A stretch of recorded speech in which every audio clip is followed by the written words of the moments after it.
bien, bonjour à toutes. Là, c'est simplifié, donc c'est à toutes. Je suis Jennifer Pézelier de RH Indigo. Je suis consultante et fondatrice de RH Indigo et je vais aujourd'hui vous faire une petite présentation sur mon activité et notamment ce qui m'anime particulièrement, c'est de réveiller votre envie professionnelle, notre envie professionnelle. Alors, je ne sais pas pourquoi vous êtes là aujourd'hui, mais je me dis quand même que très certainement, si on est là ensemble aujourd'hui, il y a au moins quelque chose on a au moins quelque chose en commun, c'est qu'on se pose des questions sur notre futur professionnel. Vous vous posez peut-être des questions sur votre futur professionnel. Et c'est un peu la spécialité du cabinet RH Indigo, de vous aider à y voir plus clair. Je vais me présenter rapidement. Donc moi, ça fait 15 ans que j'accompagne des personnes en bilan de compétences, en gestion de carrière, en transition professionnelle. J'ai moi-même vécu une reconversion professionnelle il y a plus de 15 ans. J'ai suivi le parcours classique, bilan de compétences, reprise d'études dans le cadre du fonds GESIF. À l'époque, on parlait encore de fonds GESIF. À nouveau poste salarié et création d'entreprise. Donc j'ai un peu une vision un peu globale de tout le parcours, donc je peux en parler. Aujourd'hui, je vais vous parler un peu de la question de l'épanouissement au travail. Pourquoi je vous parle de ça? Parce qu'en fait, moi, je pars de mon expérience personnelle.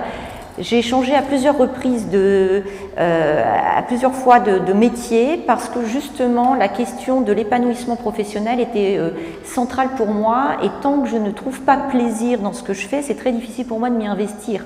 En tout cas de m'y investir durablement parce qu'il y a toujours la question de la découverte qui est là quand on prend un poste et la découverte c'est toujours la possibilité d'adhérer dans le futur. Une fois qu'on a fait le tour de ce moment de découverte, si la notion de plaisir n'arrive pas, en tout cas pour moi, mais peut-être pour certaines d'entre vous c'est la même chose, ce n'est plus possible d'adhérer.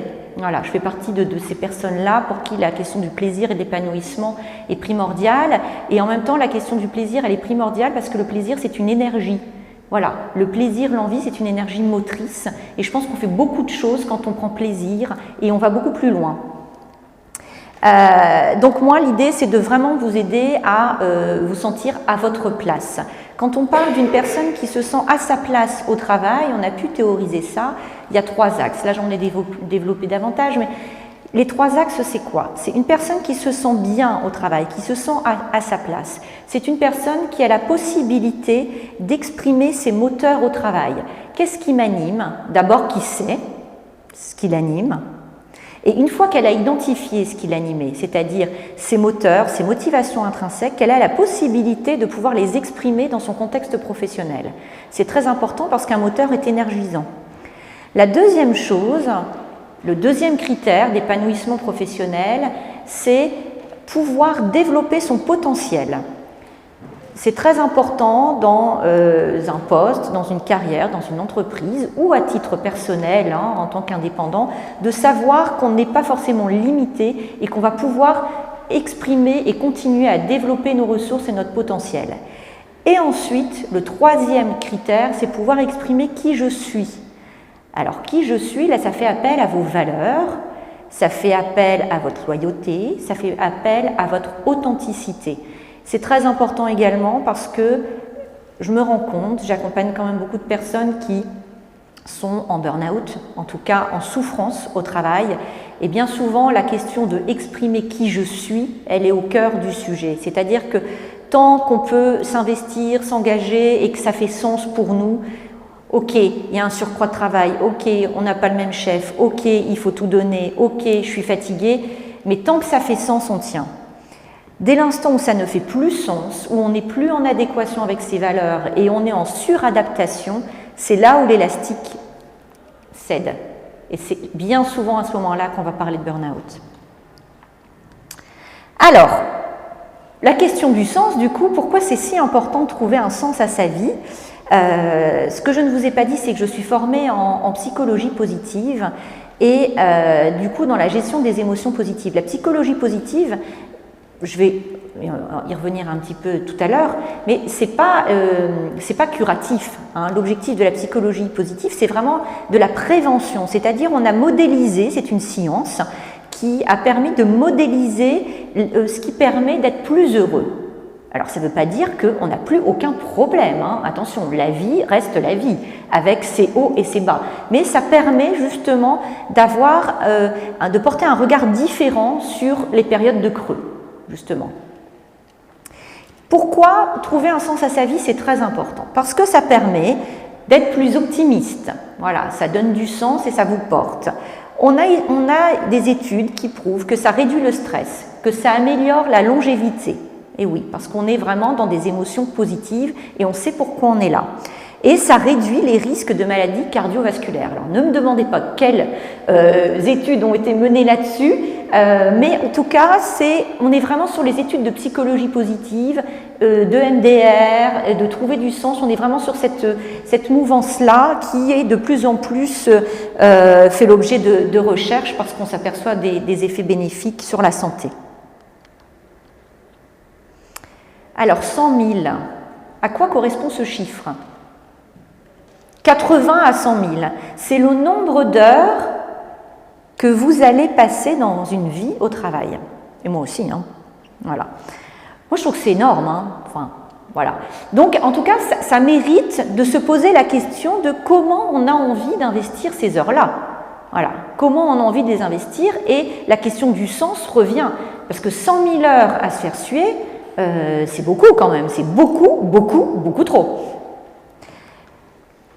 On sait aujourd'hui qu'un salarié heureux, versus les critères que j'ai cités précédemment, est 50% plus motivé. Alors c'est bon pour l'entreprise, mais c'est surtout bon pour vous, hein, d'être plus motivé. 33% plus performant, c'est bon pour l'entreprise et c'est bon pour vous aussi. Voilà. Donc le bonheur, c'est un atout au travail et un atout pour vous. Et une personne qui est plus épanouie, plus optimiste, c'est aussi une personne qui rayonne davantage, qui est beaucoup plus relationnelle et qui donc du coup va attirer plus facilement les opportunités à elle. Il faut le savoir. Alors, ça, c'est une étude qui a été faite alors la psychologie positive fait l'objet d'études scientifiques depuis les années 2000, vraiment, aux États-Unis. D'accord? C'est Martin Seligman qui a initié ce courant et qui a commencé à mettre en place des recherches, et ça c'est la suite des recherches. On sait aujourd'hui que être heureux, en tout cas la capacité à être heureuse, elle est 50% génétique. Ça veut dire que vous le devez à vos parents, à 50%. Alors ces 50% sont plus ou moins hauts selon les personnes et le capital génétique. Alors c'est beaucoup, mais la bonne nouvelle c'est qu'il reste quand même encore 50%. Et ces 50 autres pourcents, vous avez la main dessus. Donc dans ces 50 autres pourcents, il va y avoir 10% qui sont attribués à des circonstances. Quand on parle de circonstances, c'est le contexte. C'est-à-dire, oh quel temps, si je vivais dans le sud, je serais beaucoup plus heureuse. Voilà. Si mon chef était plus sympa, ma vie serait plus belle. Bah, c'est pas tout à fait faux, mais c'est quand même vrai qu'à 10%. D'accord? Donc, avant de déménager dans le sud, réfléchissez. 10%, c'est peu. Voilà. Et il y a encore 40% d'activités qui vont vous permettre justement de pouvoir infléchir le cours de votre capacité à être plus heureuse dans la vie. Donc ces activités, elles sont multiples, hein, mais elles sont surtout sur la gestion des émotions. Plus vous générez d'émotions positives, plus vous rentrez dans un cercle vertueux. Je ne vais pas revenir là-dessus parce que l'objet de la conférence, ce n'est pas la psychologie positive. Mais cette introduction est importante parce qu'en fait, c'est l'approche que j'utilise dans mes bilans de compétences, dans mes programmes d'accompagnement au changement. Travailler sur les 40%, justement. Alors, comment être heureux au travail? Trouver sa voie, c'est ce que je vous disais, donc là on s'est un peu coupé, donc c'est exprimer qui je suis, pouvoir développer son potentiel et se sentir utile aussi. Là, moi, dans les personnes que j'accompagne, presque à 98% des personnes qui viennent me voir pour la première fois au cabinet, j'entends « je voudrais me sentir utile ». Donc la question du sens, elle est vraiment prioritaire. Et en effet, je pense que nous voulons tous et toutes savoir à quoi nous sommes bonnes et apporter quelque chose au monde. Et c'est la question du sens qui revient. Alors, trouver sa voie professionnelle et réveiller son envie professionnelle, ça se fait en plusieurs étapes. Ces étapes, ce ne sont pas forcément les étapes... une étape n'est pas une séance. D'accord? On est dans un étape, dans un processus de développement de projet et de développer son envie professionnelle. D'abord, c'est de bien comprendre ce qui nous anime et de travailler sur ses motivations. Ensuite, c'est de connaître ses talents. Je vous expliquerai comment. Évidemment, la question des compétences. Mais pour moi, la question de la compétence n'est pas primordiale. Elle est importante, mais elle ne constitue pas le cœur du processus. Pourquoi? Parce qu'une compétence, c'est rapidement obsolète. Ce n'est pas parce qu'on sait faire qu'on aime faire. Ça, c'est vraiment important. Ce n'est pas parce qu'on sait faire qu'on est obligé de faire toute sa vie. D'accord? Et une compétence, ça s'acquiert. Donc, je pense que l'intérêt d'être vraiment centré sur soi, la connaissance de soi, de ce qui m'anime, quels sont mes talents, c'est vraiment de là que va partir l'envie. Mais c'est rarement la compétence qui développe l'envie. Une fois qu'on a identifié ça, on va être sur la notion de projet. Qui dit projet dit changement, qui dit changement dit peur. La résistance au changement. Alors, je suis sur ce salon depuis hier, j'ai rencontré beaucoup de personnes ont envie de changer, de renouveau, et je les encourage vraiment. Mais derrière ça, il y a toujours une petite peur qui leur retient, et si c'était moins bien. Voilà. Donc, on les accompagne à dépasser leurs craintes, et ensuite, on passe à l'action. Et passer à l'action, c'est définir le plan d'action pour passer de l'idée, du rêve, de l'idéal, parfois moi j'autorise vraiment le rêve et l'idéal, à passer en mode projet concret. C'est ce que j'appelle le switch. Alors, quand on a envie de réveiller son envie professionnelle, quand on a envie de bouger, de changer, j'ai envie de dire, il faut être curieux. La première chose, la première attitude, c'est de changer d'attitude. Faites différemment. Commencez les premiers changements chez vous, c'est-à-dire que vous avez instauré des routines, on a tous des routines. Je prends mon petit déjeuner, je me lave, ou je me lave, je prends mon petit déjeuner, je mange ça, et puis ça, et puis ça, et puis ça. Et bien déjà là, on commence, on change. Voilà. Il faut habituer votre cerveau est plastique, il faut habituer votre cerveau au changement. Je change de route, je ne mange pas avec les mêmes collègues, parce qu'évidemment, imaginez que vous soyez au service marketing d'une entreprise ou que vous soyez avocat, j'en sais rien, si vous êtes au service marketing de l'entreprise et que vous en avez ras-le-bol de ce métier, ras-le-bol de service et que vous voulez vraiment changer, mais que tous les midis, vous mangez avec vos collègues du service marketing, en termes d'ouverture, c'est limité. Hein. Donc déjà, l'intérêt, c'est d'aller voir ce qui se passe ailleurs et ne serait-ce que dans le restaurant d'entreprise ou à l'extérieur, de changer de compagnie de temps en temps.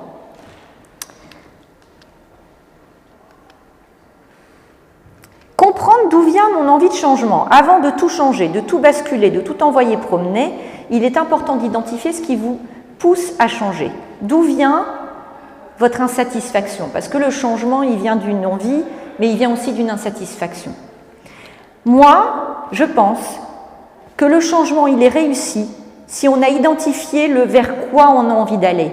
Mais si on change pour quitter une situation qui ne nous convient plus, on change par peur de quelque chose, mais pas pour quelque chose.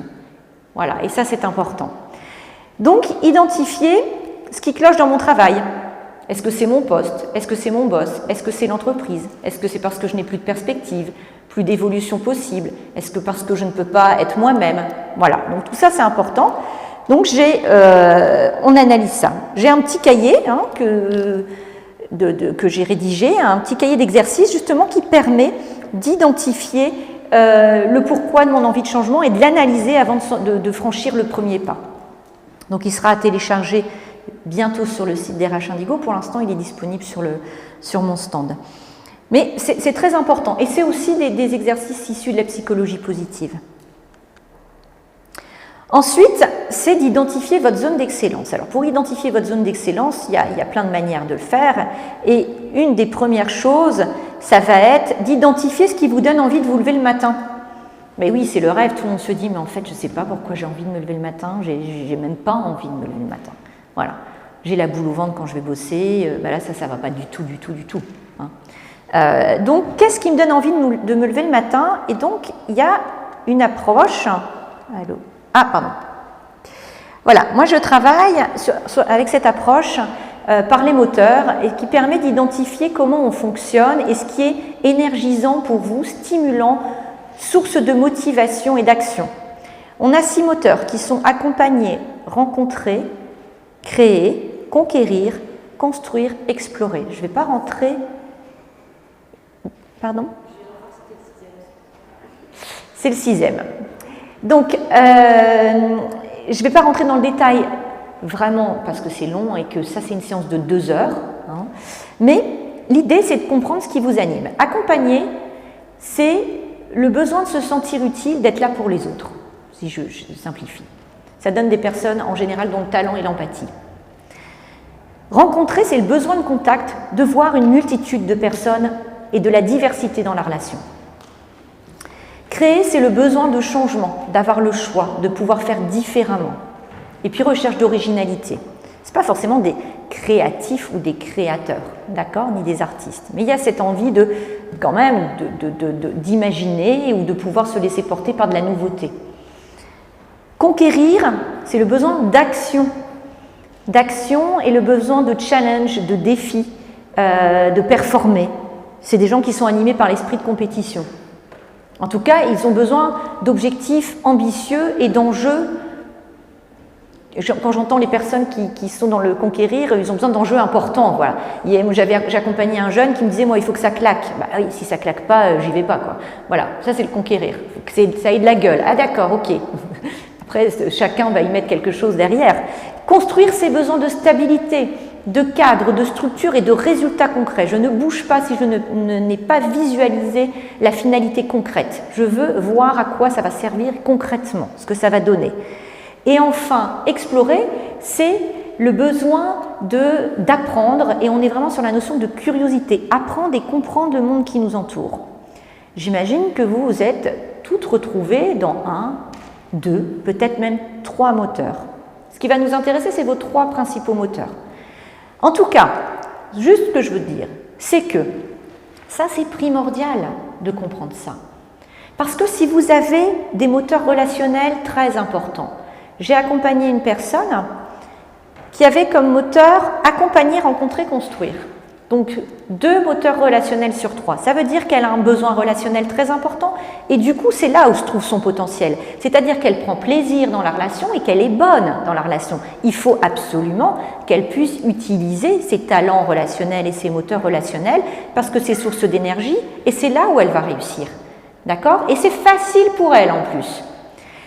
Elle était en recherche d'emploi et puis elle a eu un entretien dans une entreprise de bâtiment avec un premier associé.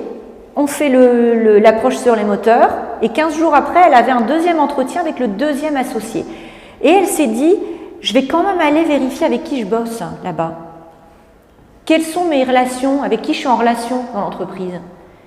Et bien, quand elle est revenue 15 jours après, elle n'avait pas pris le poste. Elle était toute seule. Donc, en fait, quelqu'un qui a 2 moteurs relationnels et qui se retrouve seul au travail, mais c'est quelqu'un qui va être en grande difficulté professionnelle dans l'année. Parce qu'en fait, elle perd son énergie. Son énergie lui vient du contact et de la relation aux autres et elle n'en a pas. Et ça a été très difficile. On voit la période de Covid. Les moteurs rencontrés ont été en grande difficulté. Parce qu'ils avaient ce besoin de contact très très fort. Et on voit très bien qu'il y a de la souffrance parce que justement, il y a des personnes qui ont été plutôt à l'aise. Hein. Moi j'étais tranquille, je ne voyais personne. Ça m'a permis de me recentrer. Mais les rencontrer très très fort, la plus, non pas du tout. Hein. Ils n'ont pas dit ça. Hein. Voilà. Donc ça c'est important. Pareil, si vous avez un moteur conquérir important, ça veut dire que vous avez besoin d'action, il faut que ça bouge, il faut y aller, j'ai besoin de terrain, j'ai besoin d'objectifs ambitieux, j'ai besoin de challenge. Et si vous êtes dans un environnement qui ne bouge pas, où c'est plutôt plan-plan et on dit surtout on ne touche rien, on ne bouge rien, tout va bien comme ça, bah, le conquérir il ne sert à rien, quoi, clairement. Ça sert à quoi d'avoir du conquérir si je ne peux pas l'exprimer? D'accord? Donc ça c'est très important. Ensuite, on va travailler sur vos talents. Et donc, on parle des forces. En psychologie positive, on aborde la question des forces de caractère. Une force, il y a une définition qui est, c'est inné, c'est facile pour vous, c'est reconnu par les autres. Si vous ignorez quelle est votre force, demandez-leur, ils savent. Souvent, ils l'exploitent. C'est reproductible. Et ça vous apporte du plaisir et de l'énergie. N'oubliez pas que c'est inné, c'est ce qui fait que ça n'est pas une compétence. D'accord? Après, vous pouvez développer les compétences associées à vos forces. Martin Seligman, donc le fondateur de la psychologie positive, a identifié 24 forces de caractère, qui sont ici. Voilà. Ce qui est important quand on identifie une force, c'est que plus on travaille ses forces, plus ça va générer d'émotions positives. Plus ça génère d'émotions positives, plus vous allez sécréter des hormones, ce qu'on appelle les hormones du bonheur, sérotonine, dopamine, etc. Et donc plus vous allez être en confiance personnelle et en confiance professionnelle, plus vous allez être audacieuse, plus vous allez prendre d'initiative, plus vous allez rayonner. Donc c'est ce qu'on appelle le fameux atout au travail, le bonheur, un atout au travail. Donc ça stimule l'envie d'aller au-delà, ça stimule l'envie d'apprendre, ça stimule l'envie de créer, d'imaginer, de proposer des solutions. C'est important. Et ça attire les gens, évidemment, parce que vous rayonnez. Donc Gisèle Casatsu disait, et moi je suis d'accord avec elle, « Il faut cultiver les talents que l'on a reçus, on ne peut pas s'asseoir dessus. » Moi je suis plutôt d'accord, hein, ça sert à quoi d'avoir autant de talents si c'est pour ne rien en faire. Et ça c'est vraiment la question d'exprimer qui je suis au travail. Si vous avez des talents organisationnels et que personne ne les voit et personne ne les exploite, vous êtes assis dessus. Dommage. Hein. Donc c'est à vous de déterrer vos talents et de dire ok, à partir de maintenant je les utilise. Et vous pouvez façonner votre job en ce moment avec vos talents. Ça c'est important aussi. Alors, la question des compétences. Les compétences, il y a 4 zones de compétences. La zone d'incompétence, j'ai envie de dire, on n'en parle pas, vous ne savez pas faire, vous déléguez. La zone de compétence, vous savez faire, mais pas mieux que les autres. Mais vous savez faire. La zone d'excellence, vous savez très, très, très bien faire. D'ailleurs, vous êtes tellement maîtrisante dans ce domaine que vous avez du mal à sortir de ce domaine, parce qu'on vous y retient, parce que c'est confortable pour vous, donc vous y restez. Ce n'est pas forcément source d'épanouissement, mais c'est source de confort. Et vous êtes rémunéré par rapport à cette zone d'excellence. Hein. Donc, ça vous maintient dans le confort. Et il y a cette zone de génie qui n'est pas forcément développée au travail, mais qui peut, mais qui vous met vraiment en énergie. Et c'est ça qu'on va aller chercher, c'est ça qui va nous intéresser et qui va réveiller votre envie. Je vais vite, hein, parce qu'il reste 5 minutes. L'envie, justement, comment on fait pour trouver notre envie? Donc les moteurs, les forces, travailler sur sa zone de génie, sa zone de brillance, oser travailler là-dessus, et puis se poser la question de ces 3 questions. Ne répondez toujours absolument pas aujourd'hui, ce serait horrible, ça prend du temps. Qu'est-ce que je veux faire? Qu'est-ce que je veux vraiment faire? Qu'est-ce que je veux vraiment faire? Je vous laisse les noter et y réfléchir. Vous avez le droit d'y revenir à plusieurs reprises. Vous pouvez aussi écrire la liste de vos 100 envies. 100 envies. En psychologie positive, normalement, c'est les envies qu'on voudrait avoir réalisées avant de mourir. Parce qu'en fait, la question du bonheur au bonheur dans la vie, elle est liée clairement à la question philosophique de la mort. Voilà, c'est parce qu'il y a la mort qu'il y a l'envie d'être heureux et de réussir cette vie. D'accord? Donc ça, c'est les 100 envies que je souhaite absolument réussir et concrétiser. Les questions qui peuvent vous empêcher d'y aller et qui vont générer des freins, comment on les lève? Si j'étais sûre de réussir, qu'est-ce que je ferais? Parce que bien souvent, c'est si je ratais. Donc, si j'étais sûre de réussir, qu'est-ce que je ferais? La question de l'argent est un vrai frein. Donc du coup, si tous les jobs étaient payés de la même manière, qu'est-ce que je ferais?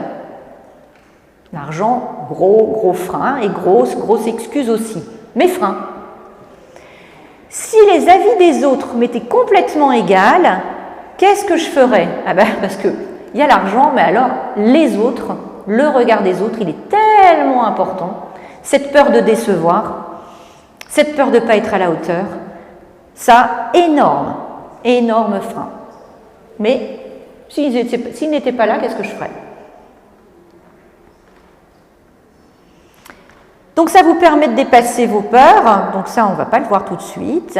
Et puis en plus on passe à l'action. On se fixe des objectifs. Quand on parle d'objectifs, je ne sais pas pourquoi ça fait ça. Se fixer des objectifs, on va parler d'objectifs congruents. Un congruent et autoconcordant. Qu'est-ce que ça veut dire? Ça veut dire que c'est un objectif qui est votre objectif. C'est pas pour faire plaisir aux parents et c'est pas pour faire plaisir aux conjoints, ni aux enfants, ni aux patrons. Ça vous fait plaisir à vous. Ça demande du travail. Hein. Hop, et après, on s'active, on bouge.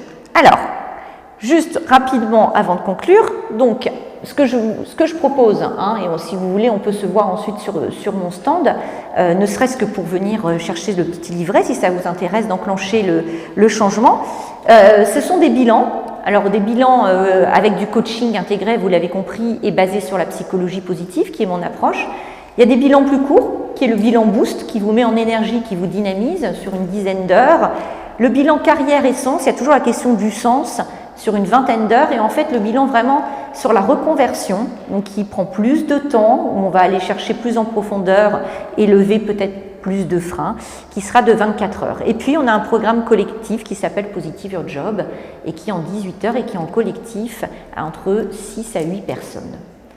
Je vous remercie de votre attention. Si vous avez des questions, je suis disponible sur le stand parce que je pense qu'on a terminé. Merci à vous. À tout à l'heure.